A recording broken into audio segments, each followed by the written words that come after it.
بسم اللہ الرحمن الرحیم۔ السلام علیکم۔ یہ کتاب آپ کے لیے کاشان بصیرت کے یوٹیوب چینل کی جانب سے ریکارڈ کی جا رہی ہے۔ کتاب کا نام ہے ایمان۔ اب ہم کتاب کا پارٹ نمبر 5 پڑھیں گے، تقریر نمبر 4، صفحہ نمبر 43۔ شروع کرتا ہوں اللہ کے نام سے جو بڑا مہربان اور نہایت رحم والا ہے۔ کیا ایمانداروں کے لیے ابھی تک وقت نہیں آیا کہ خدا کی یاد اور قرآن جو خدا کی طرف سے نازل ہوا ہے ان کے دل نرم ہوں اور وہ ان لوگوں کے جیسے نہ ہو جائیں جن کو ان سے پہلے کتاب توریت و انجیل دی گئی تھی، تو جب ایک زمانہ دراز گزر گیا تو ان کے دل سخت ہو گئے اور ان میں سے بہت سے بدکار ہو گئے۔ سورہ حدید آیت نمبر 16۔ گناہ میں بے باکی اور دل کی قساوت۔ گزشتہ روز کی بحث کے دوران ہم اس نتیجے پر پہنچے کہ دل کی خرابی اور قساوت سختی کا سبب بے باکی اور ہوس رانی اور با الفاظ دیگر گناہ گاری ہے۔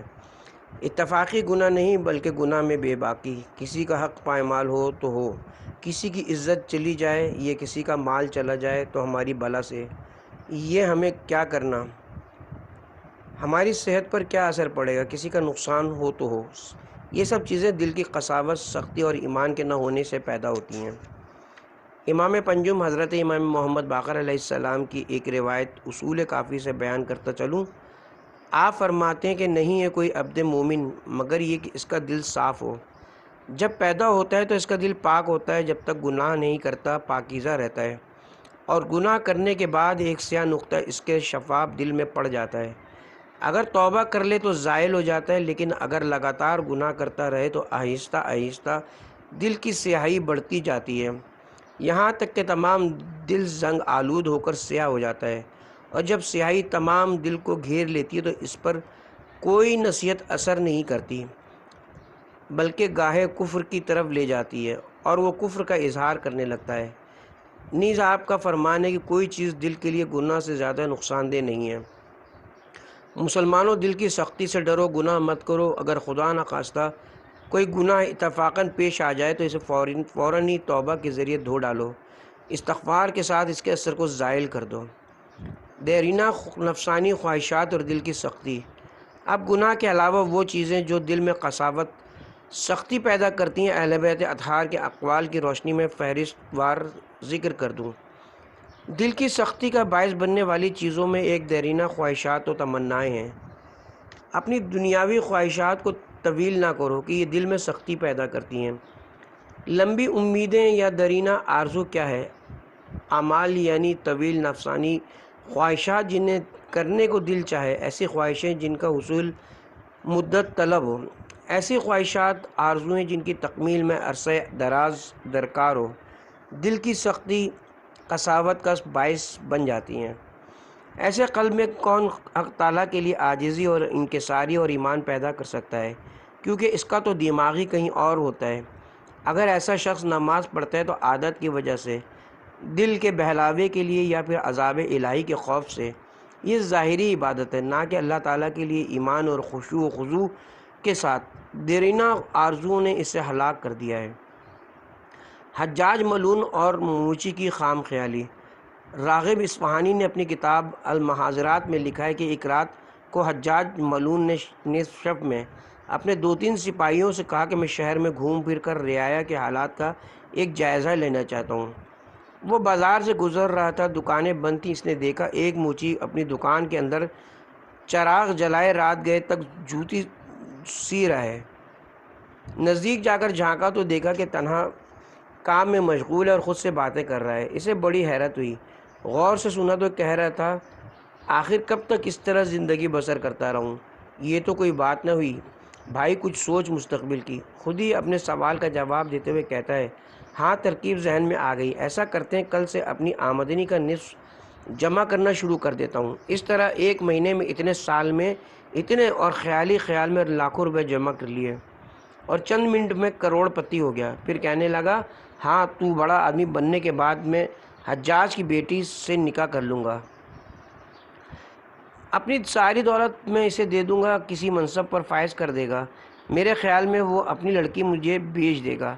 اس وقت میں موچی تو نہ رہوں گا، اگر چوں چرا کرے گا تو اس کے سر پر زور سے ہتھوڑی ماروں گا، وہ خیالی پلاؤ پکانے میں یہاں پہنچایا تھا کہ حجاج نے اپنے سپاہیوں کو حکم دیا کہ اسے باہر کھینچ لاؤ۔ بیچارے کو دکان سے باہر لا کر حجاج نے گالیاں دینا شروع کر دیں۔ نہ ہنجار، اس آدھی رات کو میری بیٹی سے تیرا کیا واسطہ؟ تیری یہ مجال؟ وہیں 50 تازیاں نے لگانے کا حکم دیا۔ پتہ نہیں اس کے بعد وہ اپنے عزائم اور لمبی امیدوں اور تمناؤں سے باز آیا یا نہیں۔ مادی دنیا کی خواہشات کا سلسلہ لامتناہی ہے۔ انسان جب تک ملک الموت سے نہ ملے اور خدا کے قہر کا سامنا اسے نہ ہو جائے، اپنے خام خیالات سے باز نہیں آتا۔ مختصر یہ کہ انسان ایسی خواہشات کا شکار ہو جاتا ہے جو مدت طلب ہوتی ہے، دنیا کو مسخر کرنے کی فکر میں پڑ جاتا ہے۔ جان لے کہ خواہشات کا سلسلہ ختم نہ ہونے والا ہے۔ ایک خواہش پوری ہو گئی تو دوسری کی طلب رہتی ہے، سمندر کے کھاری پانی اور پیاس کی طرح جو ہرگز نہیں بجھتی۔ جتنا زیادہ پیا جائے پیاس مزید بڑھتی ہے۔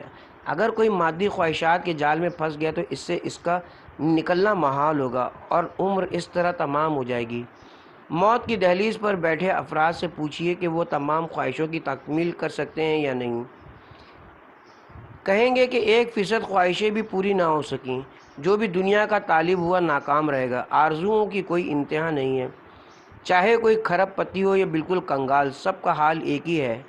ڈائریکٹر جنرل سے جمعدار تک جو کوئی بھی اپنی خواہشوں اور ہوس رانیوں کی تکمیل چاہے گا، اپنی مراد حاصل نہ کر پائے گا، ناکام اور نامراد دنیا سے چلا جائے گا۔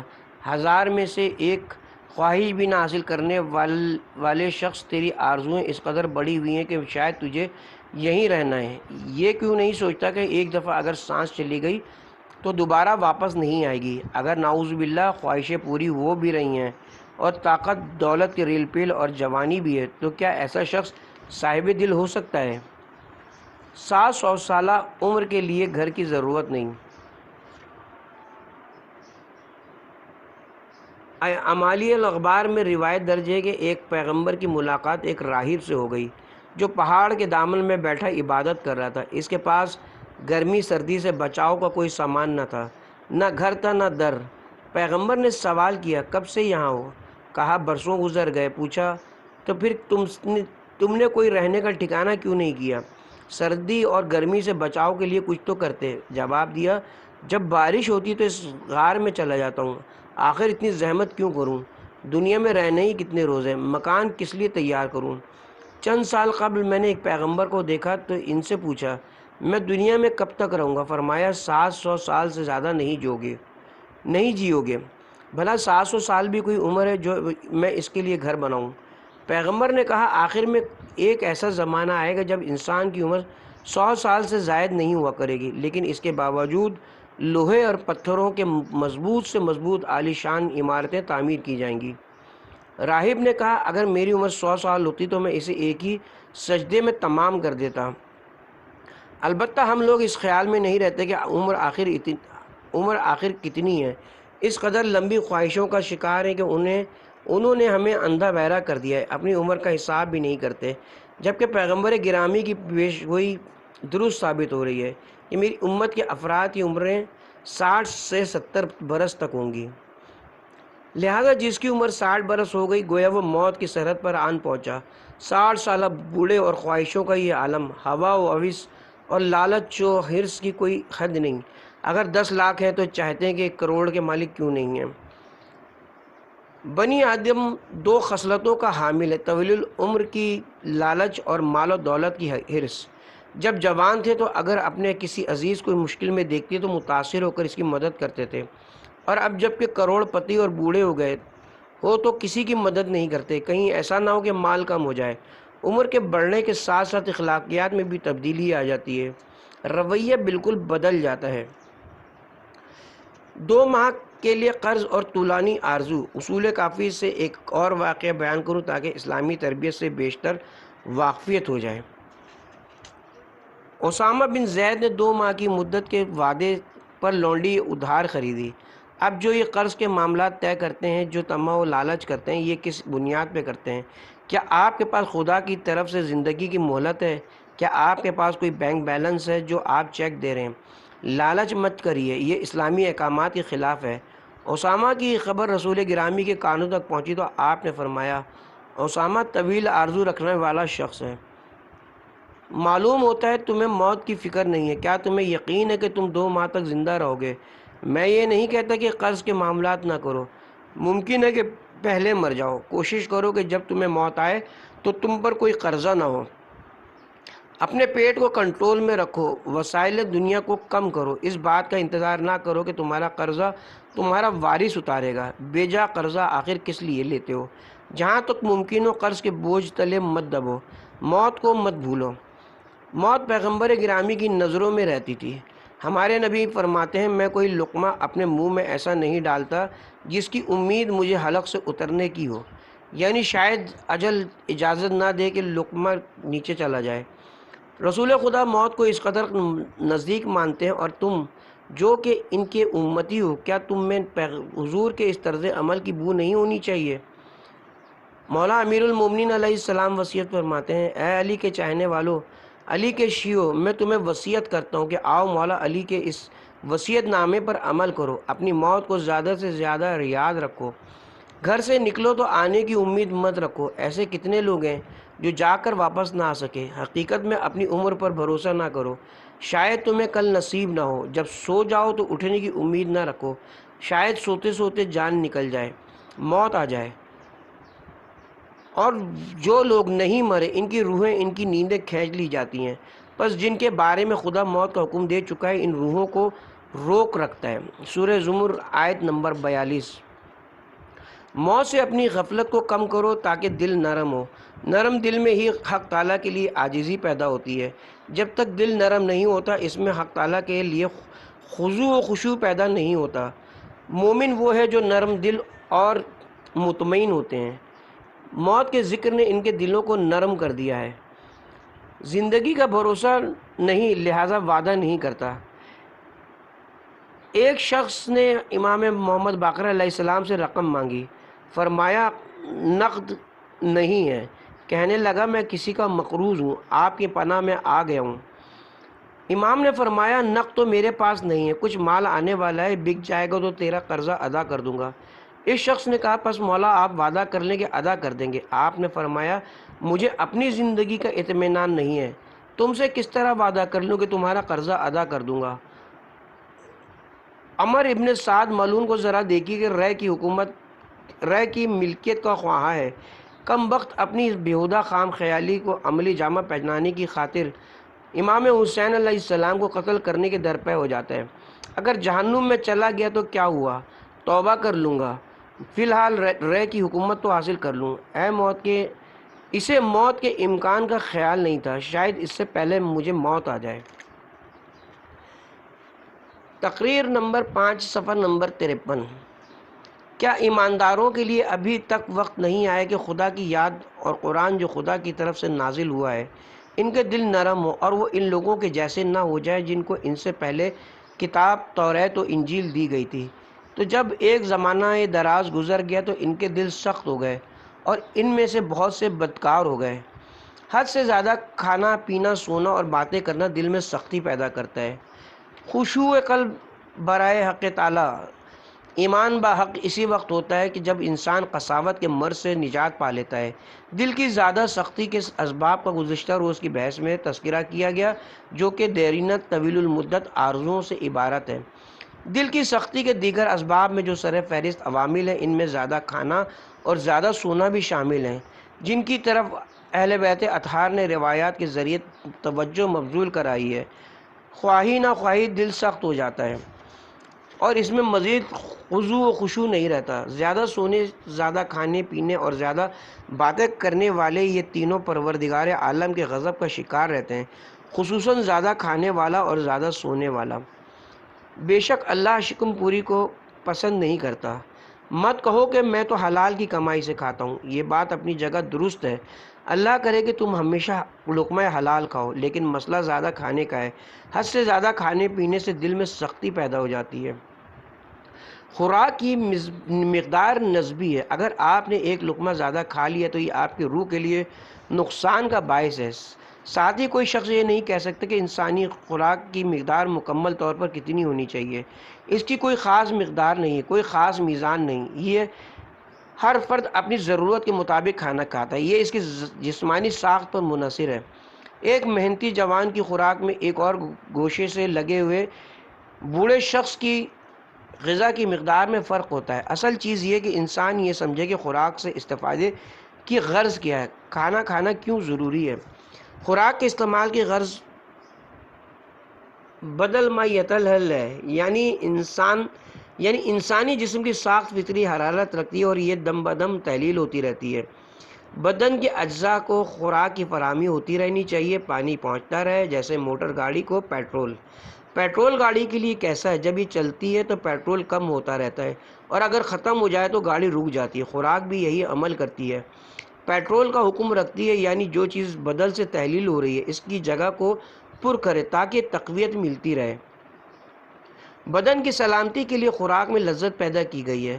ضمناً یہ کہ پروردگار عالم نے اپنی حکمت بالغہ کے ذریعے انسان کی غذا میں لذت رکھی ہے۔ اس نے غذاؤں میں اپنی حکمت عطا فرمائی تاکہ لذت کے ادراک کے ذریعے غذائیں حاصل کرنے کی انسان تگ و دو کرے۔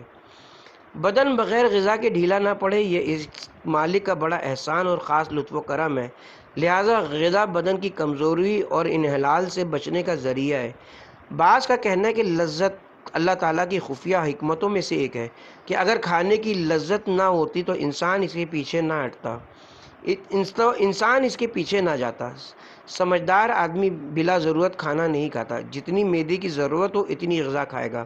ظاہر ہے کہ گاڑی میں جب ضرورت محسوس کریں گے اسی وقت پیٹرول ڈالیں گے، اتنا کہ جس قدر اس میں گنجائش اور ضرورت کے مطابق۔ اے عاقل، کب کھانے کی ضرورت ہے جبکہ معدہ خالی ہو، ورنہ بھرے پیٹ کھانے سے نقصان ہوتا ہے۔ جس معدے کو چند ساعت قبل بھرا تھا دوبارہ بھرو گے تو یہ دل میں سختی پیدا کرے گا، جبکہ ایسی غذائیں کھانا جو مضر صحت اور حرام ہے، نشہ آور چیز، مست کر دینے والی اشیاء کا استعمال جن کے باعث دل میں قطعاً خشوع آ ہی نہیں سکتا، حرام ہے۔ لہٰذا حضرت امام جعفر صادق علیہ السلام فرماتے ہیں کہ اپنے معدے کو 3 حصوں میں تقسیم کرو، ایک حصہ خوراک کے لیے، دوسرا حصہ مشروبات کے لیے اور تیسرا حصہ آرام کے لیے رکھو۔ نازیبا چیزوں میں ایک یہ بھی ہے کہ دسترخوان پر بیٹھتے ہی جلدی کھانا اور اسی طرح بڑا لقمہ لینا۔ چنانچہ مستحب ہے کہ انسان چھوٹا لقمہ لے اور منہ میں چھوڑ دے، اچھی طرح چبائے اور دسترخوان پر خاصی دیر تک بیٹھا رہے، نہ یہ کہ زیادہ سے زیادہ کھاتا رہے۔ مختصر یہ کہ کمیت اور کیفیت کے لحاظ سے اپنے کھانے میں اور ایک جانور کے کھانے میں فرق رکھے۔ جب تک بھوک نہ لگے مت کھاؤ اور پیٹ بھرنے سے قبل ہاتھ کھینچ لو۔ وہ معیار جو اسد اللہ غالب علی ابن ابی طالب علیہ السلام نے مقرر کر دیا، جو شخص مجھ سے چند چیزوں کا معاہدہ کرے میں اس کی صحت کی سلامتی کا ضامن ہوں۔ علی کا بیمہ مشروط ہے، اول یہ کہ اس وقت تک کھانا نہ کھائے جب تک بھوک نہ محسوس نہ کرے، اور اگر خواہش نہ ہو تو مت کھاؤ۔ دوم یہ کہ پیٹ بھر جانے سے قبل ہاتھ کھینچ لو، یعنی اگر ابھی مزید خواہش ہو اور اٹھ جائے ایک لقمہ کمتر راحت تر، جبکہ زیادہ کھانا بدہضمی پیدا کرتا ہے، اور جب جسمانی لحاظ سے زحمت میں پڑ گئے تو روحانی طور پر بھی پریشانی کا شکار ہو گئے، اور سب سے اہم دل کی قساوت سختی ہے۔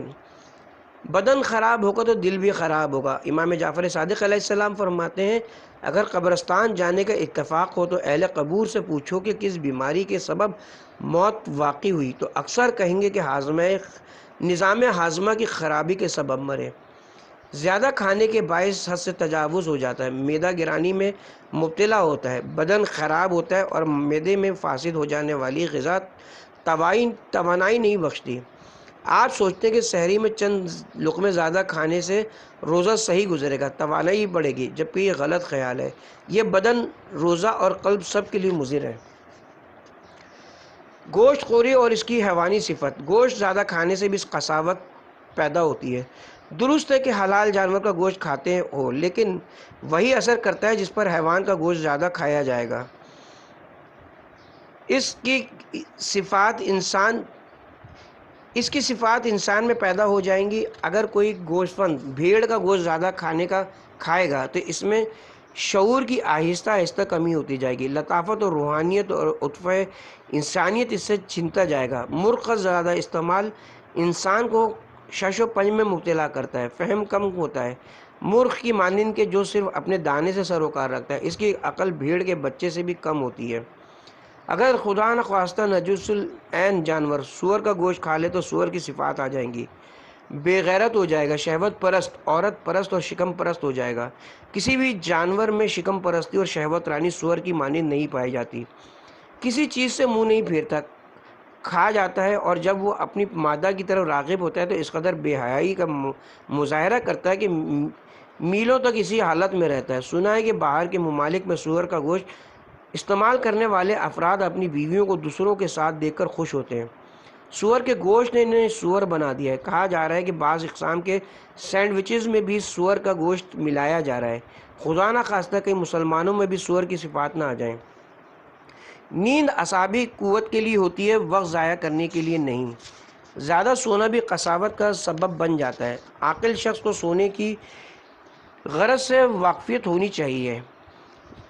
خداوند کریم نے نیند کو انسانی اعضاء اور جوارح کے آرام و سکون کا ذریعہ قرار دیا ہے، اور تمہاری نیند کو آرام کا باعث قرار دیا ہے۔ سورہ نبا آیت نمبر 9۔ انسانی جسم بیداری کی حالت میں سرگرم عمل رہتا ہے، تمام مشینری کام میں مصروف رہتی ہے۔ اگر لگاتار کام کرتی رہے تو فرسودہ ہو جائے۔ اسے آرام کی ضرورت ہوتی ہے۔ آنکھ، کان، ہاتھ، پاؤں، دھان اور قوت لامسہ سب کو آرام کی احتیاج ہے۔ ایک خاص وقت آرام کے لیے ہو اور پھر دوبارہ تر و تازہ ہو کر سرگرم عمل ہو جائیں۔ نیند کا مقصد بھی تھکاوٹ اور ملال کا دور کیا جانا ہے۔ قوائے انسانی کی تازگی کے لیے حد مقرر ہے۔ اگر کوئی شخص دن میں بہت زیادہ کام کاج کر لے تو اسے رات میں زیادہ آرام کی ضرورت ہوگی، جبکہ معمول کا کام انجام دینے والے شخص کو اس کی چندہ ضرورت نہیں ہوگی۔ 2 گھنٹے آرام اس کے لیے کافی ہوگا، جبکہ دوسرے کو 3 گھنٹے کافی ہوں گے۔ کام کی مقدار پر موقوف ہے۔ اگر مقدار سے زیادہ کام کریں گے تو نتیجہ برعکس پائیں گے، تھک کر چور ہو جائیں گے۔ اسی طرح زیادہ سونا بھی کسالت، سستی کا باعث بنتی ہے۔ آپ انتہائی پسماندہ ہو جائیں گے۔ پرخوابی زیادہ سونا سے زیادہ بھی بہت ضائع ہوتا ہے، اور پرخوابی زیادہ سونے سے وقت بھی بہت ضائع ہوتا ہے اور یہ قساوت پیدا کرتی ہے۔ لہٰذا انسان کو کتنے گھنٹے سونے کی ضرورت ہے، اس کی کوئی حد مقرر معین نہیں ہے۔ یہ انسان کی اپنی حالت پر موقوف ہے۔ جسم کی تھکاوٹ جس قدر ہو اتنی ہی آرام کی ضرورت ہوگی۔ خشک زمین پر یا عالیشان مسہری پر سو گیا تو سو گیا، اس میں کوئی حرج نہیں ہوتا۔ لہٰذا قلب کی سختی کے اسباب میں سے زیادہ سونا اور سونے کی حد سے زیادہ سوتے رہنا ہے، خواہ دن میں ہو چاہے رات میں۔ بعض موقع پر سونا مکروہ ہے، اور اس سے قلب میں زیادہ سختی آتی ہے۔ مثلاً بین الطلین میں یعنی دھوپ نکلنے سے قبل سونا قساوت لاتا ہے۔ لیکن لوگوں کا وتیرہ یہ بن گیا کہ رات گئے تک کام کاج کرتے ہیں دنیا کی اس لالچ میں، اور اس کے بعد پیٹ بھر کر کھانا کھانے کے بعد ٹیلی ویژن دیکھنے بیٹھ جاتے ہیں۔ تھک ہار کے سونے کے بعد صبح دیر تک نہیں اٹھتے، اور خصوصاً بین الطلین قبل از آفتاب پیاری پیاری ہوا چلتی ہے، جس کے سبب نیند اور زیادہ آتی ہے۔ صبح کی نماز کے لیے بڑی مشکل سے اٹھا جاتا ہے، جبکہ روحانی کے علاوہ اس دوران سونا بدن کے لیے بھی مضر ہے۔ اس نیند کو روایات میں لعنت اور شقاوت کی نیند کا نام دیا گیا۔ آپ نے سنا ہے 19ویں رمضان کی صبح جب مولا علی علیہ السلام کو ضربت لگائی گئی تو آپ کو مسجد سے باہر لایا گیا۔ مولا کی نگاہ فجر پر پڑی جو طلوع ہو چکی تھی، تو آپ نے فرمایا، بحر الانوار میں منقول ہے کہ آپ نے فرمایا، اے صبح تو گواہ رہنا ہے کہ تو نے کبھی طلوع نہیں ہوئی آپ نے فرمایا، اے صبح تو گواہ رہنا ہے کہ تو کبھی طلوع نہ ہوئی کہ علی سو رہا ہو۔ زیادہ باتیں کرنے سے بھی دل میں قساوت پیدا ہوتی ہے، البتہ مباح بات چیت نہ کہ جھوٹ، تہمت و غیبت، راز سے پردہ اٹھانا، مومن کی بے عزتی کرنا، اسے برا بھلا کہنا، یہ سب چیزیں تو مطلقاً حرام ہیں۔ عورتوں کی صحبت میں بیٹھنے سے بھی قلب میں قساوت آتی ہے۔ عورتوں کی صحبت میں بیٹھنے، ان سے گفتگو کرنے، ان کے ساتھ نشست و برخاست کرنے سے بھی شقاوت ہوتی ہے، اس لیے کہ عورت میں صرف شہوتیں اور مادیات کی جہت قوی ہوتی ہیں۔ اگر کوئی شخص معرفت کمال اور خشوع قلب کا طالب اور وہ مرد ہے تو عورت کو قساوت سے نجات دلائے، نہ کہ خود اسے دل دے بیٹھے۔ اور عورتیں جب اکٹھی بیٹھتی ہیں تو سوائے مادی اور دنیاوی امور کے اور کوئی بات نہیں کرتی ہیں۔ اس کی چغل خوری، عیب جوئی، دوسروں کے امور میں مداخلت کے علاوہ اور کچھ نہیں ہوتا ہے۔ اگر تم عورتوں کے ساتھ زیادہ اٹھو بیٹھو گے تو تم میں بھی یہ زنانہ صفات آ جائیں گی۔ کیا تمہیں اس بات کا خیال ہے کہ میرا ایک رمضان چلا گیا؟ کیا مجھ میں خشوع قلب عام کی کوئی چیز پیدا ہوئی ہے یا نہیں؟ کیا مجھ میں خشوع قلب نام کی کوئی چیز پیدا ہوئی ہے یا نہیں؟ روزے کے روحانی پہلو سے، یعنی کم کھانے پینے اور راتوں کو جاگتے رہنے اور عبادت کرنے سے آگاہی حاصل ہوئی یا نہیں؟ اس سے ہمیں کوئی سبق ملا یا نہیں؟ پہلے روزے سے آخری روزے تک اپنا جائزہ لیں۔ آپ نے اپنے اندر کوئی تبدیلی محسوس کی؟ کچھ قدم آگے بڑھے یا نہیں؟ آپ کا دل نرم تر ہوا یا نہیں؟ کم از کم خشوع کا ہی پتہ کر لیتے کہ یہ کیا چیز ہے، تاکہ دیکھتے کہ اس میں اضافہ ہوا یا نہیں۔ خشوع کی حقیقت کو انشاءاللہ آگے بحث میں بیان کروں گا۔ بعض لوگ ایسے ہیں جو دن بدن پیچھے جا رہے ہیں، رمضان کے اس مبارک مہینے میں زیادہ کھاتے ہیں اور زیادہ باتیں بناتے ہیں، الٹا اثر لیتے ہیں اور ان کا خشوع کمتر ہوتا جاتا ہے۔